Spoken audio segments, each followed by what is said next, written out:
Let's talk about the next steps politically after Senator McCain's death. Correspondent Peter Ducey is in Arizona tonight. Good evening, Peter. Good evening, Brett. There has been a ton of talk about Cindy McCain possibly being appointed to succeed her husband in the Senate, and today a spokesman for the family deflected questions about whether or not she wants the job, but did say that the late Senator McCain favored a different demographic. I think a Hispanic woman probably would have been his pick for a successor if he'd lived long enough to, had the opportunity. Arizona's Governor Doug Ducey says he's going to wait until after McCain's funeral to name a successor, though. Brett?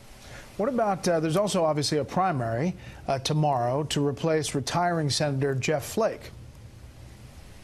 Yes, and the candidate whose poll numbers were once so high that they were seen as part of the reason that Flake decided to retire, Dr. Kelly Ward, is taking heat tonight because she wrote on Facebook, or she was believed to suggest on Facebook, that the announcement about McCain's cancer treatment ending was timed to hurt her campaign. She says now she sees how that message could be misunderstood, but denies the sentiment. I was saying that there is a concerted effort out there to turn everything that we do back to the negative. And if you look at the press and you look at the social media over really the last 3 years since I started running against Senator McCain. And I ran against Senator McCain not because I dislike him as a person, but because I dislike his policies. I dislike his votes. The front runner now in this race, Congresswoman Martha McSally, is confidently looking past the primary and to the Democrat running unopposed, Congresswoman Kirsten Sinema. I know the price of freedom. While we were in harm's way in uniform, Kirsten Sinema was protesting us in a pink tutu and denigrating our service.